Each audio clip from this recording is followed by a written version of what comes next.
Hong Kong for the last generation. On BasilMoto.com, the Republican candidate for governor.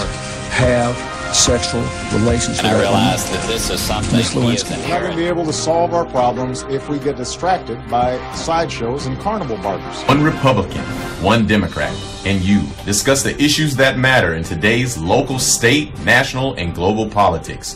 Hosted by Steve Hickson with co-hosts John Stanberry and Franklin Chansey. This is Backfire. Hey, welcome to another edition of Backfire. Glad to have you with us this morning, Franklin. Good morning. How are you? Good morning, John. Good to have you this morning. Where's the turkey? Yeah, where's the turkey? He's here. Your turkey. Your turkey's gonna be in Memphis. Yeah, I'm celebrating out of town with my wife's family this year. Well, this will be a new experience, won't it? Well, it will be. It will be. Fun. Well, let me ask you something. How's the junior varsity doing these days? Well, it depends on who you're talking about. Oh, I thought that's what Obama called it, ISIS, was junior varsity. Mm-hmm. How are they doing these days? Well, I would say in some respects that they're showing some signs of desperation. In other cases, they're showing a desire to see if by inflicting damage outside the confines of Libya and Syria that they can loosen the pressure on them. And by that you mean Paris, France, Brussels, Germany, you mean trying to cross our border in Mexico and Guatemala and on the Texas and Arizona borders. That's what you mean by outside of Syria. And the Russian airliner that they're downing now, that's what you mean? Yeah, John, that is what Franklin, I mean. this guy's own people are now saying that he is woefully out of touch with the reality on the ground. Well, here's what I know. And the Russian airliner yesterday is the Russian fighter jet yesterday is a perfect example of the problems here. The Russian fighter jet was shot down by one of our allies. The pilots ejected from it, and they were then shot by the very rebels that you folks have been saying we should be supporting for the last 2 years. Since you mentioned and that. the problem, let me finish, and the problem here is there is no good side in this conflict over there. Now and you need to guy stop created and you it. need to stop and no, we He didn't created ISIS. It is a John, creation of his own being. That is a cowardly statement, Franklin, John. his own people are now saying that. His former CIA director has said that. Leon Panetta said that. The chaos. His own guys. They were born in Libya. No, they were born out of the unilateral pullout against military recommendations in Iraq. That negotiated by the former president. Political reasons. John, you folks all right, Franklin, can't let's take talk about the fact responsibility that he's not accepting any intelligence data that he doesn't want. How about those reports now? The Inspector General is now reporting that the Inspector General is telling us what intelligence the president accepts. Yes. He is now investigating. About 25 intelligence analysts have now said that they were pressured to change their reports to fit the political narrative at the White House. Mm-hmm. Okay, John. His own intelligence director is saying that the investigation should start at the White House. I'm going to repeat what I have said for about 3 years now. All the president's critics have no coherent strategy of their own that they are pushing in this case. They don't know who to support.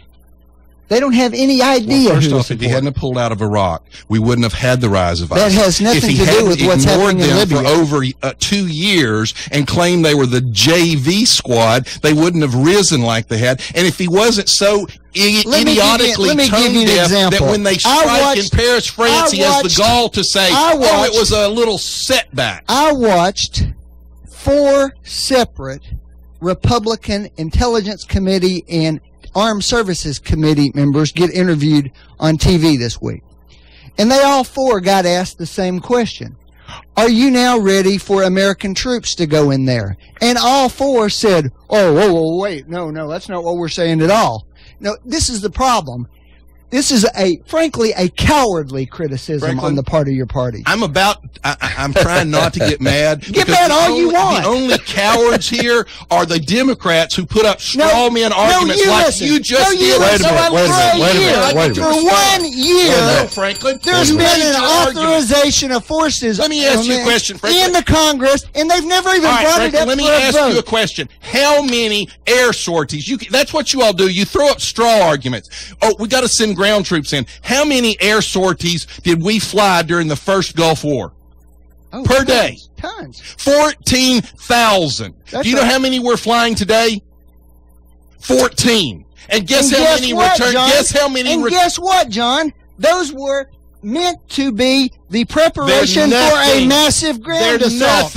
Are you going to do that? Franklin, the difference between 14 and 14,000 is not something you go, oh, well, that's a ground assault. Guess what, Franklin? How many of those 14 a day return without dropping their munitions? Don't know, John. 3/4. 3/4 of them. And so why that is that, means John? Because the rules of engagement are being set by lawyers in Washington instead of military men on the ground. You know this latest little deal when after a year and a half we finally started bombing the actual oil tankers that are supplying ISIS over $1 million a day in operating revenue. Do you know what we did before we bombed these oil tankers?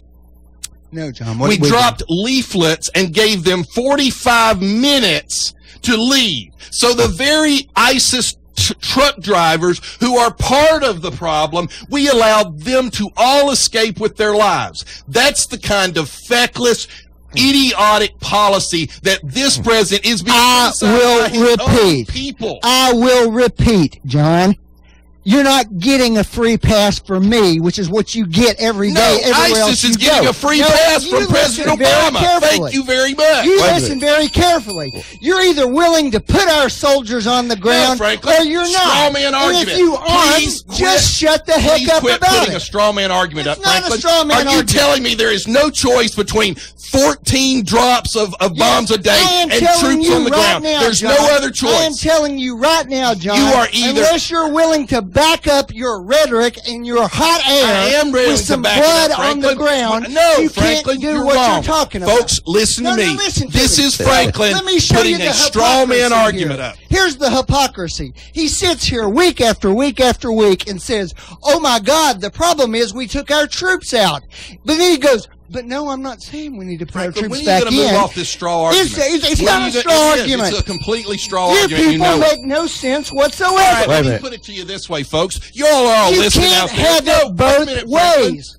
Can I say something? All listening to us out there, so feel free to judge where you fall between Franklin's statement and my statement. If you believe there is no other option from 14 pitiful little airstrikes a day and putting massive ground assault troops in, by all means, join Franklin. If you think our United States military might have a few other options they could do in between those two, then you're on the side of me and common sense. Or if you believe you can sprinkle some pixie dust on Syria, and it's all going to be okay, which is John's theory. By the way, Cheryl Atkinson Franklin is reporting that the president actually is refusing to hear intel that doesn't fit what he's already decided. Who is Cheryl Atkinson? She is an investigative reporter for ABC. Oh, now you're for the media. Last week you're against them. Look, I'm for the facts. I am too, John. I wish you could argue some of them. Well, let me give you the best response. The president was more angry at Republicans over the Syrian refugee crisis than he was at the actual ISIS thing. Trey Gowdy made the best response. The president said that Republicans, and this is what Franklin's doing, we're afraid of orphans and widows. Trey Gowdy's response was, no, I'm afraid of a foreign policy that creates more orphans and widows. That's a perfect example, though, of how you guys distort facts. Here are the facts. None of these people have made it to the country. There's a 2-year waiting process to get in as a refugee. And what documents does that 2-year waiting process go through? 2-year waiting process. 90% of the applications that are submitted are turned away. Based on what, the number of males who are actually of a fighting age who've managed to get in, period, are less than 2%. That's Franklin. what we're arguing about. All right, I'm glad you brought that up because in 2013, ABC News reported that several dozen suspected terrorist bomb makers, including some believed to have targeted American troops, have been mistakenly allowed to move to the United States as war refugees. Just last week, 5 Pakistanis and 1 Afghan were detained at the Arizona border after 2 Mexican smugglers were bringing them across. Also last week, 8 Syrian refugees were caught sneaking across the border at Texas. Also, in Honduras, there were more Syrian and Iraqi refugees trying to make their way up through the Central America into America. But by all means, go by the president's word and say, there's nothing to see here, folks, nothing to worry about. All I can say, which I'm finally getting to say, is that President Obama has offered us some really good warm feelings. He's saying everybody should have hope. And by the way, Franklin, when you talk about the Turkey situation, there was a video released yesterday that showed the young Arab men firing an American-made TOW missile which destroyed the Russian helicopter. And as they did it, they were chanting, Allah Akbar. Sure. But I'm sure we don't really want to know about that either. Absolutely. And the president defended Turkey yesterday. Of course. Turkey. They're our allies, supposedly. That's the point. This guy's an idiot. He shouldn't have defended our allies? He shouldn't have put us in this. He created this. He's been in office for 7 years, Franklin. The world is burning at his feet. And his comments the other day was, we're really going to show those ISIS guys. We're going to have a summit on global warming. That'll show What them. you're seeing right now is what is the only way this can possibly be addressed, which is through global warming. Through a broad Through international through coalition. global warming summits, right? Oh, by the way, It's the Franklin, perfect time to have it. and just so you understand what I'm trying to get people to understand, in a poll just this past week of the Muslim population in Britain showed 20% support for jihadis taking their terrorist actions. 20% of the Muslims in Britain support that. Actually, I read that poll, and that's not what it is. Well, you know what, Franklin? That's exactly what I'll read it to you if you want. They showed that 5.3% of British Muslims have a lot of sympathy for young Muslims who go to fight in Syria, while 14.5% said they had some sympathy. Now, you could argue with it, but that's the poll, Franklin. Okay. Let me guess, that poll's not written right. Like most polls aren't written right. Well, then take it for whatever you want. But I can tell you, Franklin, if I'm in a poll and they say, do you have any sympathy at all for Muslim terrorists? No, I don't have any sympathy for Syrian and ISIS terrorists. None. That's not a poll I get confused on. Let's everybody calm down. John, we're going to take your pulse and see if everything's going to be Why don't you play? Do you have that sound bite? Play the sound. Oh, wait. You get to bring your sound bites. Well, I just gave it to him, Franklin. It's on the internet. He just told us which one to pull up. Go for it. Play it.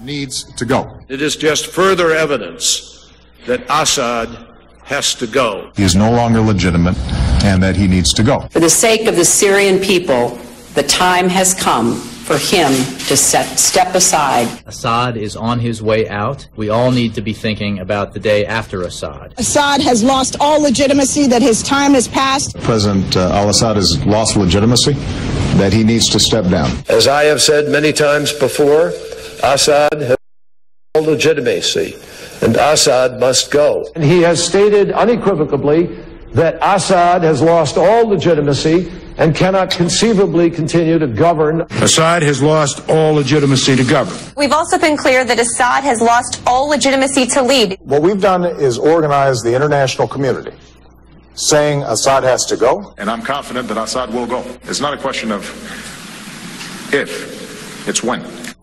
Now, yesterday's presser, the president said, and I think it's in that context that we can start looking at Mr. Assad choosing not to run. So we've gone from all of those declarations for the past year that he's got to go, that's the first thing that has to happen, to, hey, maybe he won't run. And by the way, Russian diplomats who've met with him said, oh, by the way, he's running. What's wrong with that recording that he just played? It's by an inept, incompetent administration. That's what's wrong. What's wrong with it is you didn't play any of the thousands of Republicans who were saying I don't care about them. They're not the leader of the free world, Franklin. They're not president. One of them will be in about a year and a half, but they're not right now. That's exactly right. Franklin, did the guy say Assad had to go? Absolutely. Is he now saying that maybe he won't run for re-election? John, how many times have I said on this show that I thought the president made a mistake when he said that? No? How many times? A couple. Okay. You mean so, red line? So what is your point? Because he's incompetent and the world knows it and they see it, Franklin. Guess what's going to happen? The president said that maybe Assad won't run and he's got to go. Here's my prediction. In about a year and a half, Assad will hold a press conference where he will crow about Obama leaving office before Assad leaves office. I read that the other day that it looked like Assad was going to be in longer than Obama now.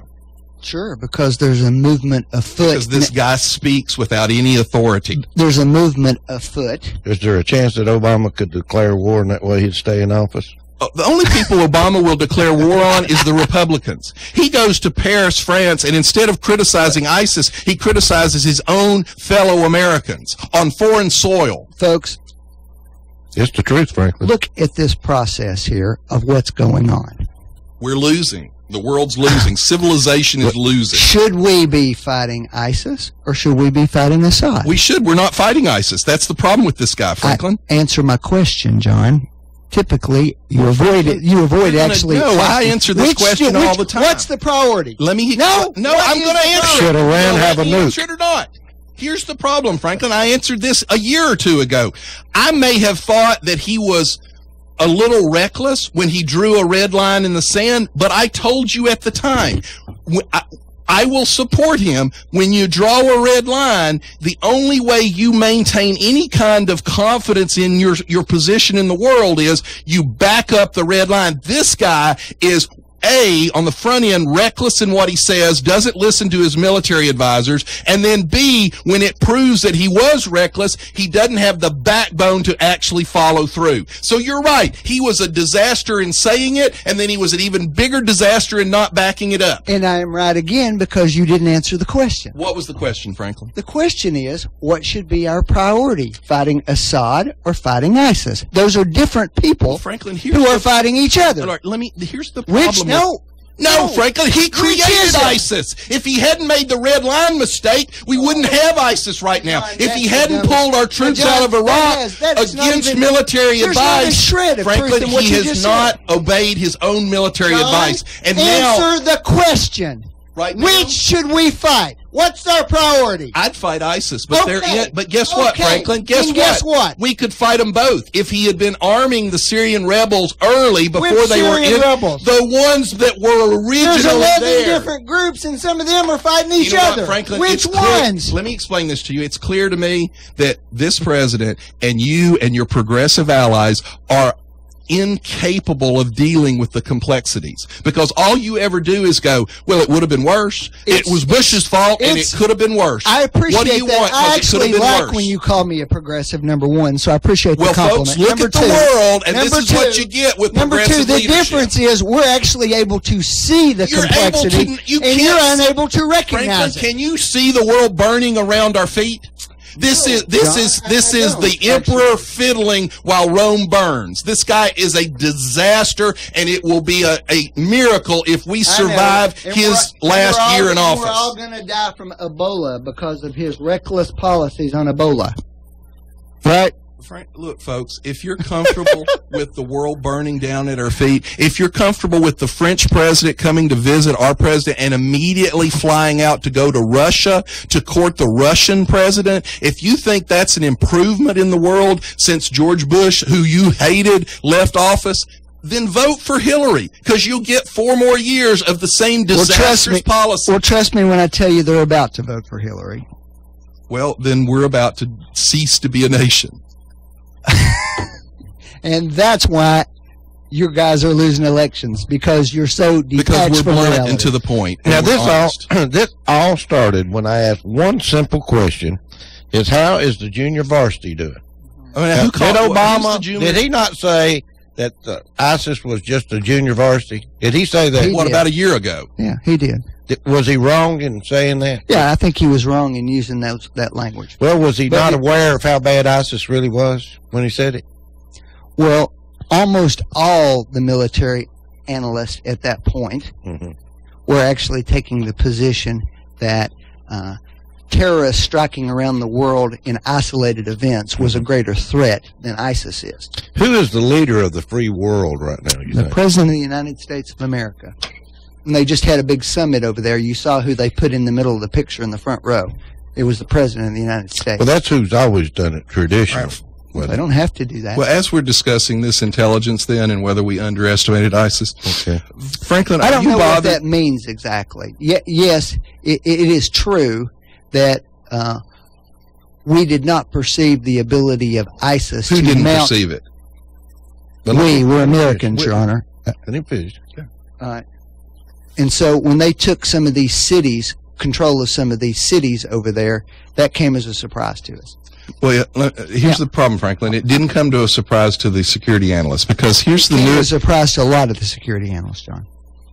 Analysts at U.S. Central Command were pressured to ease off negative assessments about the Islamic State threat and were even told in an email to, quote, cut it out, Fox News has learned. Now, this is actually not a Fox News report. They're reporting off other analysts. I just read the report that you handed me. Are you bothered by that? Of course I'm bothered by it, but what did it also say?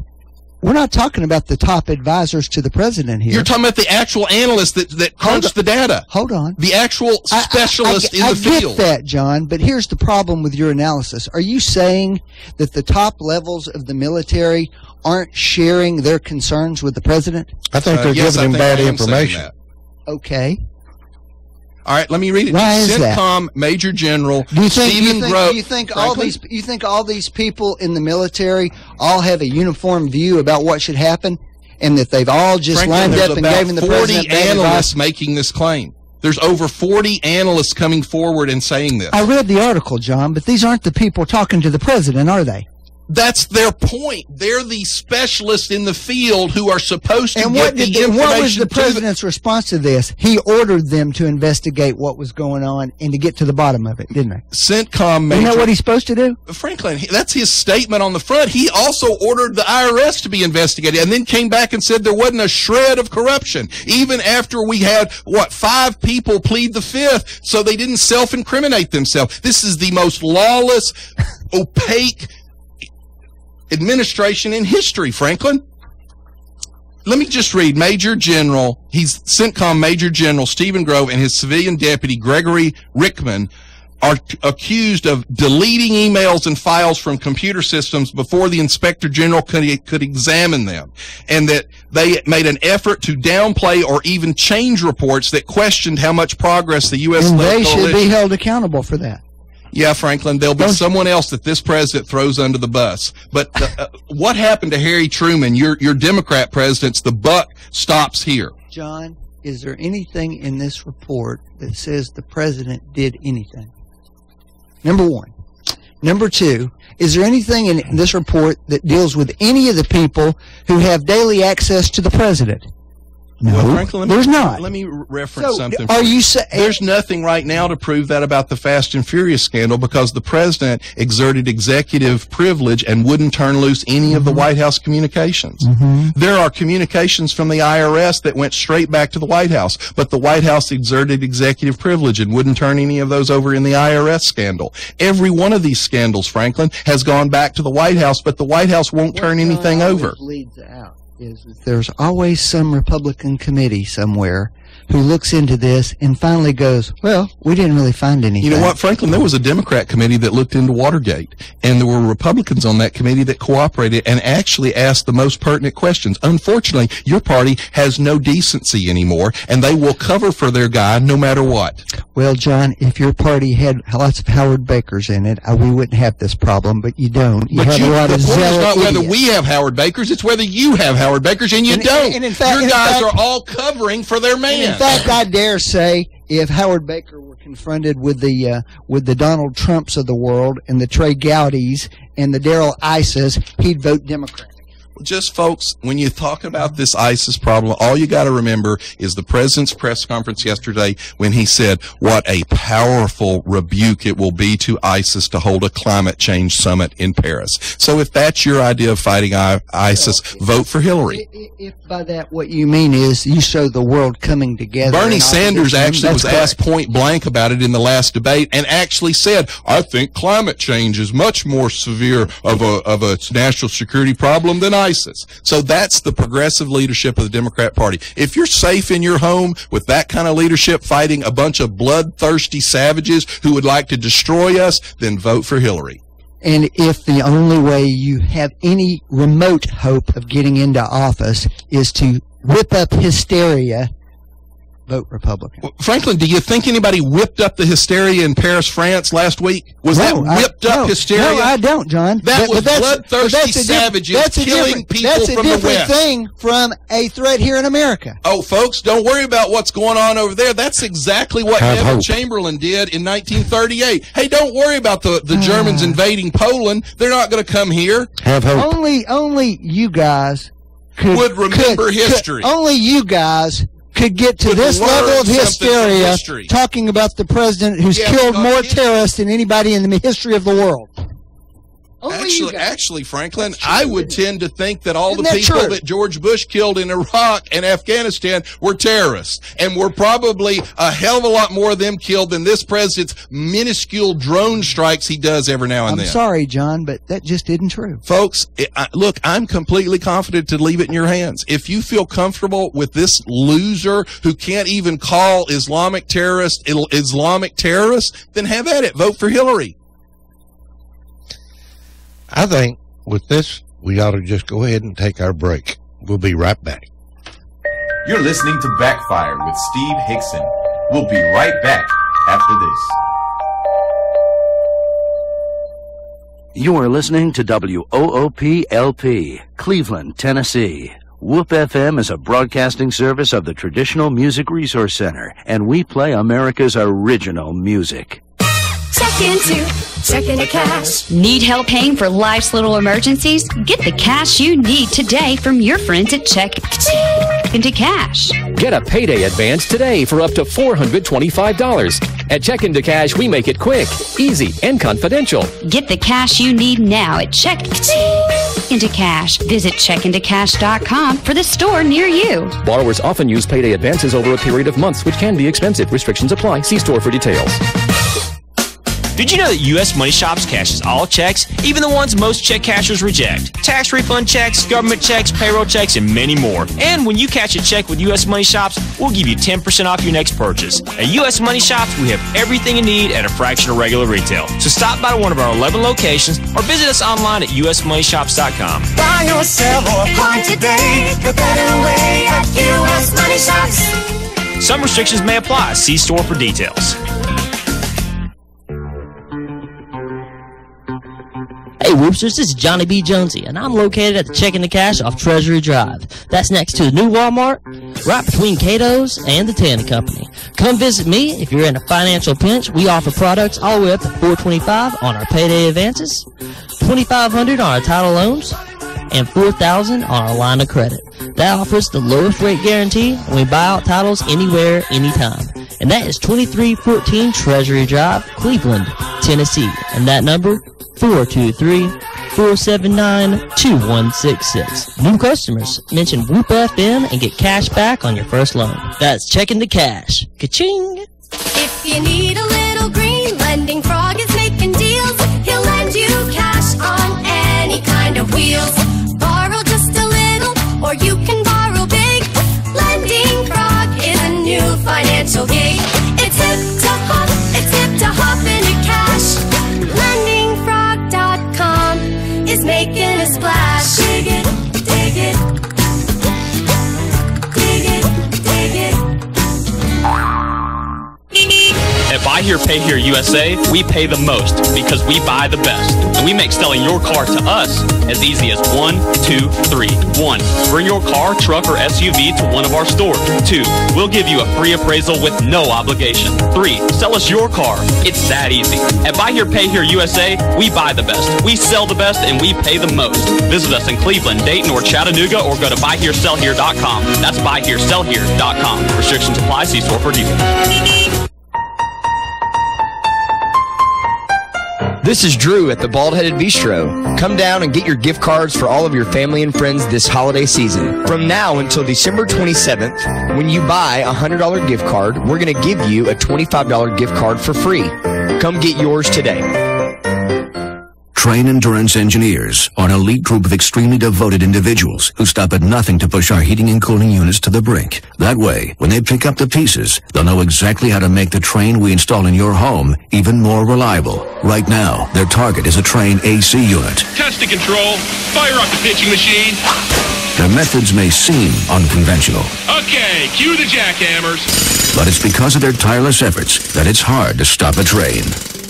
When you want an unconventionally efficient heating and air unit that keeps your home right in the comfort zone day in and day out, nothing will do but a Train. To get the best Train service, call your local Train comfort specialist. Mechanical Systems, 336-5739. Keeping you comfortable is Mechanical Systems' only business, and they've been providing high-quality service and installations for more than 30 years. Mechanical Systems, 336-5739. That's 336-5739. It's hard to stop a Train. Really hard. Tired of carrying around cash in your pocket and tired of banks? Visit usmoneycard.com and get your prepaid debit card to use wherever MasterCard is accepted. It's a smart and safe alternative to carrying cash, and it's convenient. Even if you have a bill that requires a check, US Money Card has that too. Visit usmoneycard.com today and find out how to get your reloadable prepaid debit card. Log on, load up, and love your US Money Card. Visit usmoneycard.com for complete details. What a sensitive ear. You're going to have them checked too, along with your other departments.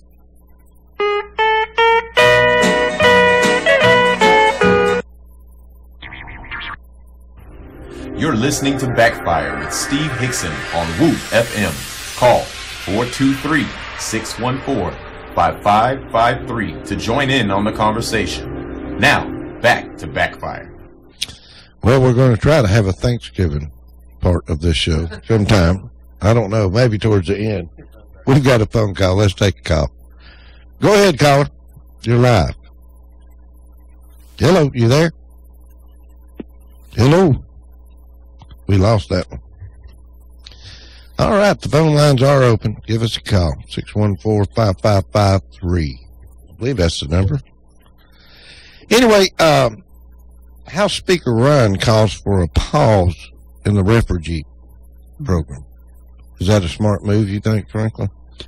Well, I will give Speaker Ryan some political credit because he pretty adeptly maneuvered that bill through in a way that could get some support for it and avoided what some of the more rabid members of his party were pushing for, which...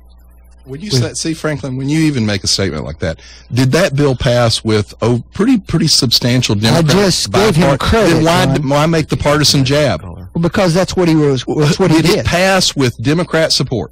Yes. Let's take a call. That wasn't the question that was asked me, John.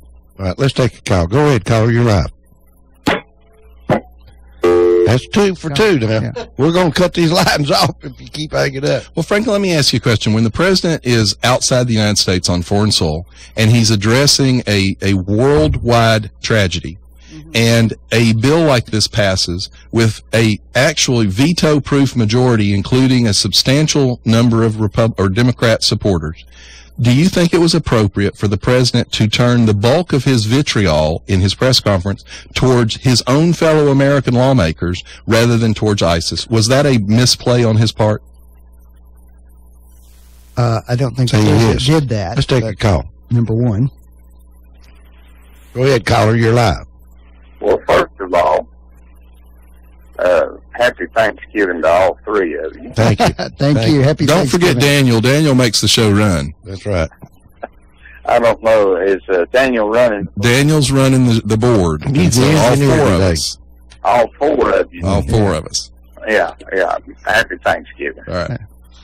But I sat there yesterday and listened to the debate between President Obama and the president from France, and he just pretty much told, in a roundabout way, told Obama that he needed to mind his own business and let's get on with the program.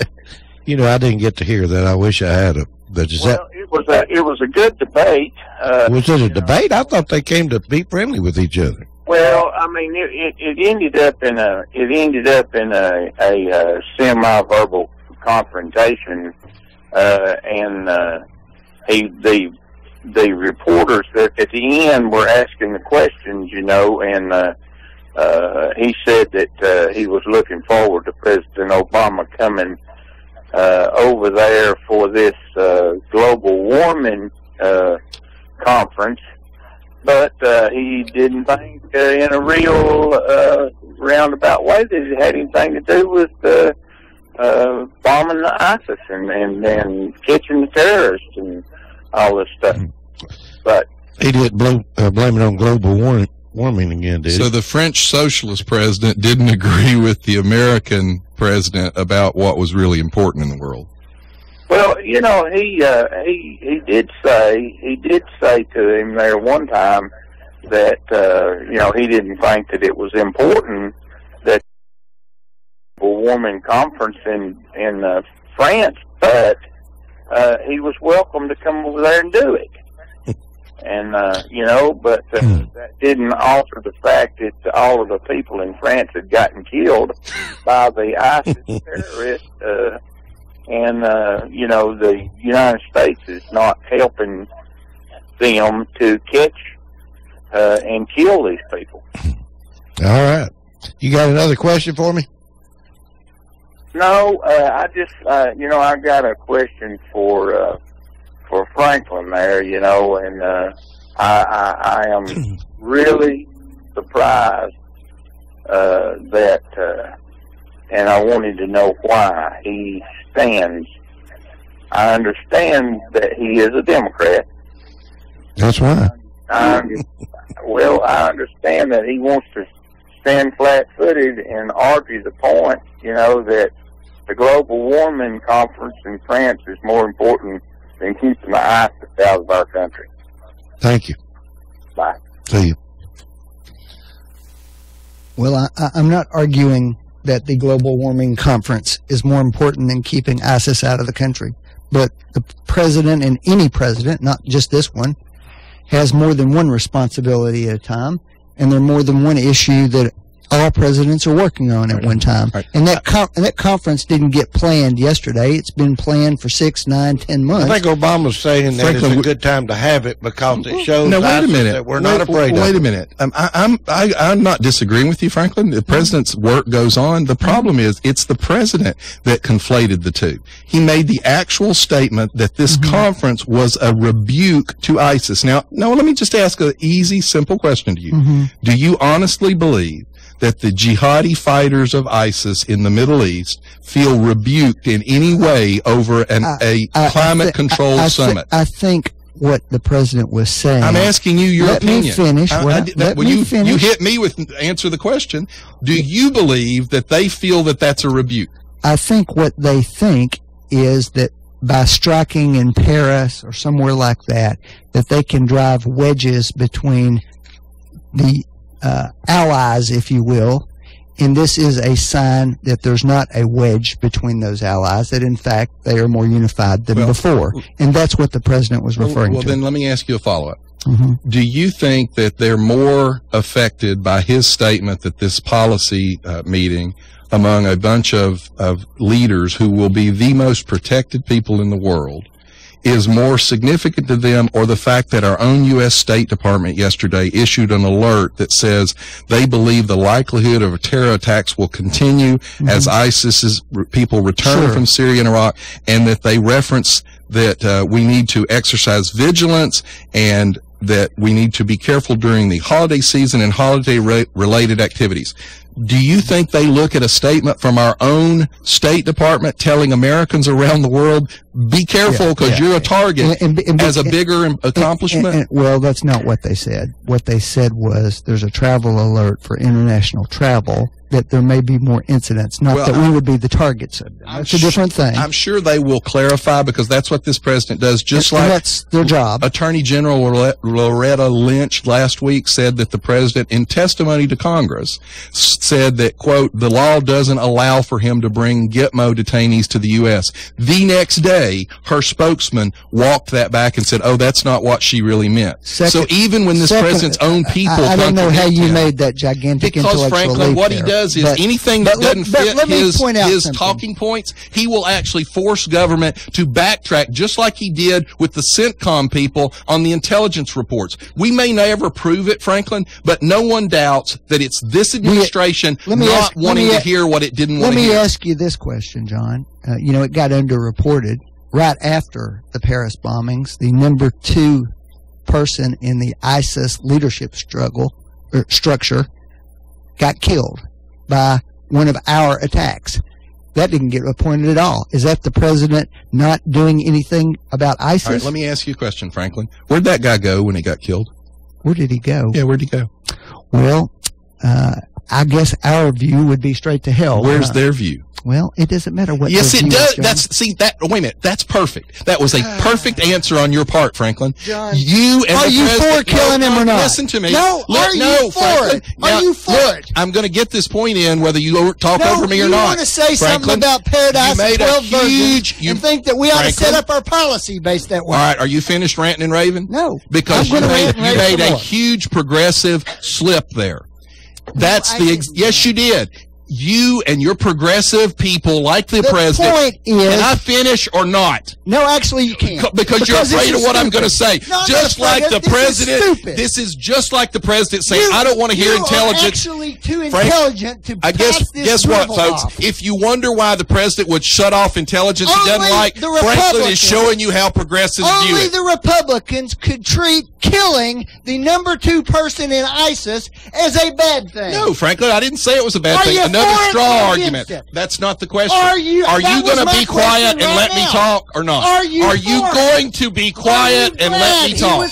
Are you going to be quiet now? Are you glad he was killed, Franklin, John? are you going to be quiet? No, I'm not, because I'm not letting you go down this nonsense. Guess what? I want to kill them all. Are you for it? Franklin? So the president he said yes. Right? He said yes. Franklin, I'm going to say this whether you talk over me or I not. don't care. Because you don't want me to say it because you know the mistake that you made. I didn't make You made a huge mistake. You want me to say will you be quiet? Going to paradise, will you be? Therefore, that's what's driving them. If you'll what do you do? Will you be quiet now?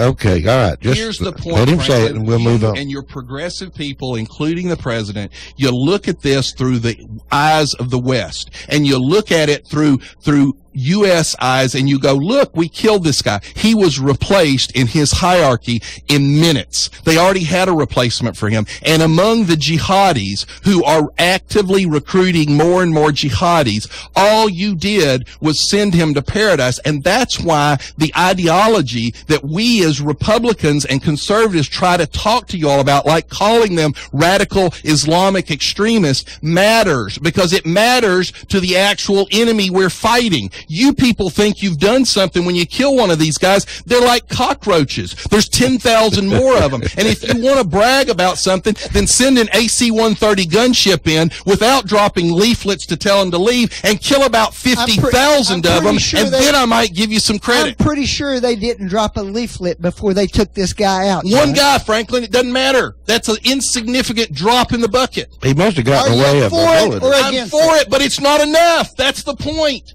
Your guy thinks if he kills this man or that man every now and then, it's enough. I'm going to repeat again. Of them. This president has killed more terrorists than every single president in American history the way he's combined, done it has led and to you say he's weak. He is weak because the way he's done because it, Franklin, you have no answer. Franklin, the way he's done it. You argue against yourself. Franklin, the fact that you can talk louder doesn't make you right. John, nobody who listens to this show is ever going to say I talk louder than you. Wait a minute. Not one. Wait a minute. I want to say something. Starts Can I say something, please? I was talking to my wife yesterday, and it showed an ISIS parade. It showed all the ISIS fighters in their Toyota trucks with their black flags flying. You mean the media were able to find them? Yeah, they found them. To photograph. Anyway, I told my wife, I said, I know that we have satellite technology. And if we were actually following these people, we could see things like this. And when you see a parade happening, why don't we bomb it? Well, the Benghazi guy, the press sat down at a cafe and interviewed him, but the FBI said they couldn't locate him. I'll tell you That's why. your president. Tell me why. I'll tell you why. Tell me. Because, as I think John knows, that a lot of these communities that ISIS have taken over are not just filled with ISIS supporters. They're filled with a lot of people who actually oppose them. You know what happens when you bomb the shit out of them, Franklin? You kill a lot of those people, yeah, too. and you know what they do? The people turn against ISIS. And when you kill... The people turn against them. But unfortunately, that's not what always we do in happens. Germany. Did we bomb Dresden into the Stone Age? Did we protect Dresden because what there did were Reagan citizens? do when he had this problem? He blew people up. He killed people. Who was that? Who did he blow up? Franklin, he killed somebody's... Didn't he kill some leader's kids when he was bombing? He went directly. He bombed the presidential palace of Gaddafi. When Gaddafi hit us, he bombed the presidential and stayed in palace. office for the next 30 years. And he also turned over his nuclear program and He cooperated. didn't do that to President Reagan. After Reagan bombed him, he didn't stick his head out of his hole We didn't for 5 solid years. We didn't hear from him again. He turned his nuclear stuff over to Bush. when... So thank you very much. Another Republican. I'm almost afraid to ask this next question. Democrats push to prevent gun sales to terrorist list suspects. Now, I don't understand that. I would think you'd want to do that. The Democrats This push is to prevent... creating an issue. That they're already prohibited. The problem is who controls the list. And what they've done is, just like you've seen out of this president's administration, they've actually said that domestic terrorists, and they went to great extremes to list the KKK, they listed white supremacists, but they didn't list Islamic supremacists in that list. There you go. That's the problem with you that. want to see the problem. There you have it. What is it? There's an element in the country, largely in John's party, who is so extremist that over their god-awful fear that one person won't get a gun, they'll hold up legislation like this. That's the facts. Well, let me give you the liberal philosophy. The D.C. liberal police philosophy. chief. Yes, it is. You're so fearful, Franklin, that one person. Do you know who will one of be the leading denied a Senate gun. sponsors of all these gun control measures is? Dianne Feinstein. Guess what? Dianne Feinstein from liberal California has a concealed carry permit. You want to talk about hypocrisy? Feinstein is not on a terrorist watch list. You're missing the point, Franklin. She wants to tell everyone else they can't have a gun, but she is one of the few people in California that actually has a legal gun. The D.C. police chief this past week said, if you're in a terrorist situation, your options are to run, hide, or fight. If you're in a position to try and take the gunman down, take that gunman out, that's the best option for saving lives before the police can get there. Now, that's the D.C. police chief. But here's the problem. Since they lost their Supreme Court case about gun control, she has only granted approval for 48 concealed carry licenses. So all of the millions of people that live in D.C., if you want to take the D.C. police chief's advice and protect yourself with a gun in a terrorist advice, just hope that you're around one of the 48 people out of millions that she's granted the ability to actually have a gun. I think there's a song we need to write about hope. Isn't there a song about that or something? We all need hope. I want to change the subject just a moment and get to our local. I was reading about our school systems are in active shooter training right now. It's from a program called ALICE, A-L-I-C-E. It stands for Alert, Lockdown, Inform, Counter, and Evacuate. Mm-hmm. Okay? Right now, what would happen if an active shooter comes into one of our school systems here locally? Well, we fortunately do have SRO officers at all our schools who are armed. They are armed. Now, the teachers are not allowed to have a weapon. Nope. Well, actually, under Tennessee law, I think it's been changed now where they can. There's a training course and there's some requirements for it. But if they choose to, the systems can, on an individual basis, choose that. So we could could have more people with guns in the schools. Is that good or bad? Well, if you want to know what a gun-free zone looks like, it looks like the theater in Paris where they went around for an hour shooting people. That's right. That's what a gun-free zone looks like. What do you think, What's interesting about that is France has more liberal gun laws. By that I mean there's more guns in France than virtually any of the other Western countries. But nothing like it's here. Actually, it's 6th or 7th. Did you know that the gunmen in the theater, Franklin, stabbed and tortured people? There are reports coming out that it went on for an hour, and people that weren't dead, they went around with knives and butchered them, cut their throats, stabbed them in the stomachs. Unfortunately, no one in that theater had a gun. Well, why is that, John? It's not because they were forbidden from having that. Actually, they have nowhere near the kind of gun access that we do, Franklin, and you know it. John. All of Europe is pretty much a gun-free zone from the standpoint of citizenry. It's not true. France has completely different laws than the other countries you're talking about. France has much more kind of gun availability that America has. John, outside of the Middle East, nobody has as many guns as outside we do. of Israel, where there's not been a school attack since the 70s when they started arming the teachers with Uzis. Folks, just think about it. They walked around for an hour. And guess what? About a year ago, this administration actually issued active shooter protocols for the schools, and it included keeping canned food in your classroom so you could throw a can of peas at the shooter. What? This administration, literally, I don't remember whether it was the Department of Education or the Homeland Security, actually issued some recommendations, and it included having teachers keep canned food items in their classrooms so they could throw, and it actually said can of peas, throw a can of peas at an active shooter. I'm sorry, folks. I'd rather the teacher, if she's been vetted properly, had a Glock on her side and was able to shoot the active shooter. Last night on the news late, probably after your bedtime or something, it came on that in Chicago, the policeman had shot the 17-year-old black guy. It came out after a year. Anyway, he had emptied a Glock on him. Was it 16, 17 shots? 16 times. 16 times. The kid was cranked up on PCP and all this other stuff, carrying a knife. The policeman had pulled up, and it said 30 seconds later. No, 6 seconds. Well, they're saying 30 seconds, I think. He was there 30 seconds. But I saw the video of it, and it seemed to be like he pulled up, and it happened immediately. They're trying to say he was there 30 seconds. Well, the car may have been. Apparently it was 6 seconds after he got out of the car. Anyway, I don't know what happened before the policeman pulled up, because the guy seemed to be running away from the policeman. Of course, there was policemen surrounding everywhere. But they had another protest last night, which was a peaceful protest, supposedly, and it's the Black Lives Matter. But, you know, there was a policeman standing there, and it kept showing this the guy standing in his face. Standing right in his face, just staring him down. I mean, it was just a provoking type situation, really. And I just don't think these things do any good, though. Well, the problem is it appears, and we have a legal system to work, but I will just have to say, looking at the video, it appears that the charges are correct. Yes. And they'll have a trial, and hopefully justice will be done. But the problem is, last year in Chicago, there were over 817 people murdered. There were over 4,000 shot.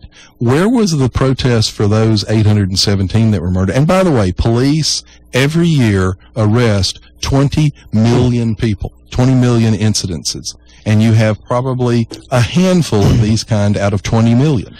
When you have 817 murders and 4,000 people shot, you're going to have a mistake or two. Well, the point is, where were the protesters for those murders? Where were the protesters for, who's concerned about the fact that the leading cause of death in the Chicago community of black men is other black men? Anyway, I wanted to bring that up and say that, he's charged with first-degree murder, and there's still, the Black Lives Matter. I really think the Black Lives Matter is a bad it was taken from a bad deal and started. So I wish they had changed the name of it. I'm struggling with how to say this, but it's a suggestion that a problem that exists in some places should be dealt with everywhere the same way, and it's not true. There are places where that issue is significant, and there are places where it's not. And the idea that these protests pop up everywhere with the same theory, the same process, is divorced from reality. Well, again, 20 million arrests a year, and this officer will be dealt with through the justice system. Let me back up for one moment, because John had said something a minute ago, and sometimes he says something that makes my ears perk up, and I just have to check on it. Okay. You use this example about teachers being told to use canned peas. Mm-hmm. And you said something about Alice, but then you said something about the Department of Homeland Security. I said I didn't know who said it. Well, Alice is a private security company founded by a former police officer, and they got hired, apparently, by a school system somewhere in Alabama. So? Well, doesn't mean but you made it sound like the government was pushing actually, this. Steve The government's not doing it. I was just telling you what I read out of the program. We're okay with that program, Just frankly. say it. What about the can of peas? You got off on what did you find out about the can of peas? One of the things this private security company suggested to this was that, in fact, there were all kinds of things people could use as weapons. Frankly, and I'll that was bring it one of in. them. It was the federal. I just read the article. But I will tell you, it was the federal government. It was not the government. I will bring it in. Alice is a private security I understand company. they may have said it too, but that recommendation came from the federal government because I brought it in here last year. Okay. I'm going back. I'm going to have peas for Thanksgiving. You said Alice. I didn't say Alice. Steve. You did. No, you're conflating. Steve said Alice. I said Alice. I don't even know who Alice is. I read it out of the banner. Okay. School Systems and Active Shooter Training, Alice. It stands for Alert, Lockdown, Inform, Counter, and Evaluate. Oh, Lord. You know what? It's getting towards the end of the show. I want to ask you just a couple of questions. I was reading here a blur of lobbyists as the transportation bill takes place. I want to ask you if you're for or against things, okay? Okay. Big rigs on the highways. Against. I'm pretty much open capitalist. I think you would have to have, and I hate to say it because it sounds like bigger government, but I think you'd have to look at the safety issues. I don't think we ought to be in the business of regulating anything we don't have to. Now, having said that, I think there's an awful lot of rigs on the highway. I think they're dangerous. I think it's hard for cars to coexist with them. I said a long time ago, I think, and this is huge long-term goal, I think it would be great to have another set of lanes in between the two passenger lanes that trucks are actually segregated off onto. Well, it's asking a federal mandate that would force all states to allow trucks with extra long double trailers on interstate highways. We got a lot of wear and tear. The federal on government highways. should not be forcing states to do things. That's I think right. they ought to be able to decide that on a state-by-state That's right. basis. And, going back to the federal highway funds, if they allow this, they're just going to tear the roads up even worse. You're right. Okay? So there has to be an extra charge. Well, plus rail is, if we hadn't dismantled so much of our rail system, rail is much more economical to move things by. It'd be better for us to try and push the economy towards rail movement rather than on the highways. Oil sales.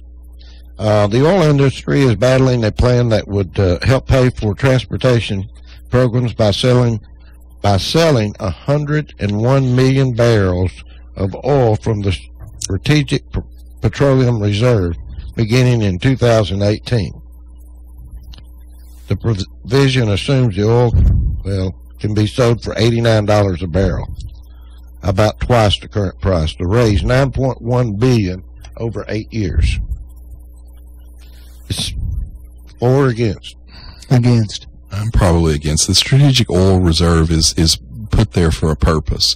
I'm also against governments arbitrarily saying we can sell it for $85 a barrel when you probably can't. Recalled cars. Used car dealers are feuding with safety advocates over whether the dealers should have to repair recalled vehicles before selling them. A provision would require rental car companies to make repairs before renting vehicles, but used car dealers are not included. Also, the bill would let new car dealers loan cars to customers without making repairs.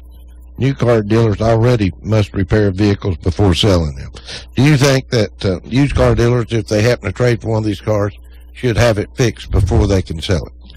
I think that they ought to have to do whatever the manufacturer requires at the manufacturer's expense to pay for it. I don't think the used car dealer ought to be saddled with fixing a mistake that they didn't cause. So I would tend to agree that if you're going to make anybody pay for it, you need to make the manufacturer pay for it. Yeah, I agree. See, John and I are not that far apart on a lot of things. Well, I'm believe it or not, I'm saying some things to get you ready for Thanksgiving, Franklin. You got a long ride. Northwestern lawmakers are angered by a proposal that would eliminate an annual $263 million in transit program benefiting 7 states with half the nation's transit riders: Massachusetts, Rhode Island, Connecticut, New York, New Jersey, Delaware, Maryland. The provision would spread the money to all states through competitive grants for bus programs. The lawmakers say the change undermines an understanding with the bill sponsors that the measure would not hurt transit funding. It sounds to me like they're wanting to spend all $263 million of this money in 7 states, but that's where the mass transit mainly is. Well, I will tell you, I was out the other day and I saw another government agency with a van marked for public transportation. We're now up in this area to about 5 different programs that are supposedly supposed to help people get around. I've never seen any of them full. I've never seen any of them with more than 1 or 2 riders. I think this is bloating government. So I'd be for taking the $267 million and giving it back to the taxpayers in the form of tax breaks and be done with it. This is one I can respond to, and this is my last one. The union representing the IRS employees opposes letting the IRS use private debt collection agencies to recover overdue taxes in low priority cases. The agency otherwise would not the agency would otherwise not pursue. The provision would raise an estimated $5 billion over 10 years to help pay for transportation programs. Opponents point out that the last time collection agencies were used during George W. Bush's administration, they wound up costing the government more money than they collected. How would a private collection agency that works off a percentage cost you more? That is exactly what I was going to say. What kind of contract did those idiots give a collection agency? They probably paid them. In the Bush administration. Well, look, Frank, that's a good point. I don't know. Here's me, a Republican, criticizing the Bush administration. Yes. Try that sometime. You might find it interesting. Issues where I'm not sure I know enough about them because I think I come down on both sides of it. I get the concept of trying to save money. I'm also really uncomfortable with government contracting out some things that they do. Here's the only thing you have to understand. IRS enforcement, jails. Because the IRS has done such an exemplary job so far. Whether you think that or not, here's what you need to understand about this. It went on to say, it said, and I covered it, to recover overdue taxes in low priority Texas that they wouldn't. The agency otherwise would not pursue. I get it. Why wouldn't you give them to a collection agency and say, we'll give you 20% of it if you can collect it? Okay. And how could you do that and lose money? Well, my question is, how did they lose money? That'd be interesting to know. It had to be that they paid on a per diem. In other words, that they were paying per case. It's some kind of government bureaucracy that they put a proposal out. It's crony capitalism. And they bid on it. And the contract, and I bet you some government buddies collection agency got the contract. That's right. Yeah, and he got paid whether he did it or not. I used to be in this business, used to bid these things. So I know how it works. Sure. So that was a bad deal. Anyway, I know we're running late. It's Thanksgiving. You guys have had a loud and festive show. I want y'all to tell everyone that you really love each other. Actually, one of the things I was going to say is I'm thankful to call everybody in this room my friend, and especially John, because we have some patching up to do from time to time. But But we're all blessed to be able to live in a community that has such a diverse view in it, and we're all able to we're all thankful to be here, aren't we, John? Well, can I give you I actually pulled up a few quotes for Thanksgiving. Go ahead. I marked off about 3 that you might find interesting. All right, go ahead. We must find time to stop and thank the people who make a difference in our lives. That's President John F. Kennedy. Now, this one I thought was really interesting. Willie Nelson. He said, when I started counting my blessings, my whole life turned around. That's true. William Arthur Ward, I thought this one was really nice. Gratitude can transform common days into Thanksgivings, turn routine jobs into joy, and change ordinary opportunities into blessings. I have said many times over the years that my favorite prayer of all time is one sentence long. And it was, Lord, help me to be a grateful man. That's true. I'm going to say one is when you get around your family, give them a hug, squeeze them, tell them you love them. Act like it's the last time you may see them. Well, let me say in that regard, this is one from Teddy Roosevelt that was really more for the nation. Let us remember that as much has been given us, much will be expected from us, and that true homage comes from the heart as well as from the lips and shows itself in deeds. I want everyone to take time off from politics for the entire week. We'll see. Sorry. We'll see. We'll see you next Wednesday. Bye-bye. You've been listening to Backfire.